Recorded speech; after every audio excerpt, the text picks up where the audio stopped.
Hello, BookTube. It's Tag Tuesday, and I have a new fun tag. Well, technically not new. It's the new Windows and Mirrors reading tag. Now, this is like a revised tag of an old tag that's been around for a while, but this revision was done by the iconic queen herself, the diva book chat with Pat. And I'm a bit late to this because it's already been like 2 weeks since she done it, and I feel like I need to give back to Pat because she is one of the most consistently amazing people on BookTube. Every video I click on, she's in the comments, supporting people, and she's done a great deal of support for me too. And I feel like it's the perfect time to give back to her. So this is a really fun take, and I can't wait to get started because I have some wild picks in here. The prompts. Talk about a few books that served as mirrors to you, allowing you to see some aspects of your life's experience reflected in a meaningful way. Now, I've picked a good list here. This is exciting, so I'm going to be looking over here. But first off, I have Middlemarch because of Dorothy Brooke alone. She's literally me if I was a character in a book. A Little Life. I know it's a bit weird, but I'm dramatic like that. And A Scot Ties the Knot. Tessa Dare showed me Scottish men. Thank you, Tessa. Any leading heroine in a Georgia Hare novel is me.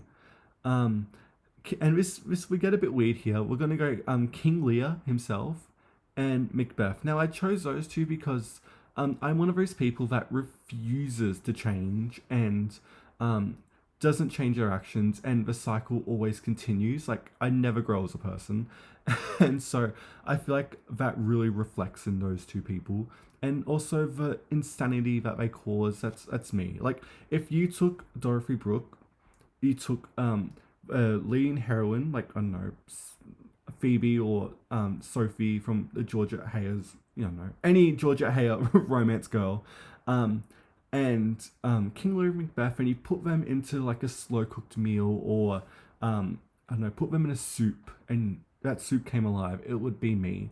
So those are the mirrors into me. It's a bit chaotic, but that's what it is. And as a bit of a bonus, I also put Rhoda from the Book of Acts, Rhoda. I think that's how you say her name. But she was a servant to Paul, and when Paul returned from prison, he knocked on the door and she opened it and was so excited to see Paul. Oh my god, we're talking about Paul. Oh my god. Peter, the same names, but Peter, sorry. And Peter knocks on the door and she opens it, and she's so excited to see Peter. She runs and tells everyone and leaves them at the door. And I feel like that's me. That's from Acts 12, verse 12 to 15, if you want that bit of a reference. But so those are the mirrors into me, and I love that. That's some good picks right there. Two, talk about a couple of booktubers whose reading is most like your own. I'm not exactly sure exactly. I know this, like, think of any major booktuber that does classics. I can fit into them. And also some of the romance, like Sarah from the Bookish Knitter too. And I feel like that's it really. I, I don't really think of myself as like similar reading. I always go off like more just personality rather than oh my god we've read the same books or whatever. And so I'm gonna say those, but and so yeah. In the comments, let me know if you think I'm similar to any other booktubers because I really be interested to see that. Three, talk about a few books that served as a window frame to you, allowing you to see the reality of others outside of your experience. And I picked three here. These are some fun picks. I picked Pindar, the ancient Greek poet. He, again, was ancient Greek, and he wrote little poems about the early Olympics. He had wrote about the competitors, and I find them really sweet, and a lovely historical fact of the early Olympics, and because I wasn't there. So, and it's nice because his poems are really lovely. Again, can't read the original, so yeah.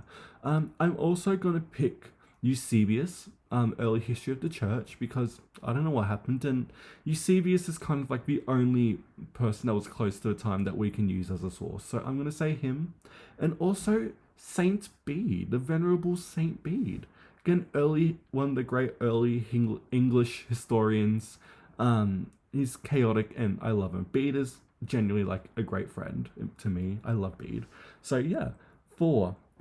Talk about a couple of booktube channels that you have that have expanded your horizons, helped you to explore books or genres outside your comfort zone, or challenged you in some way. Now I have a list, and this is gonna be really fun.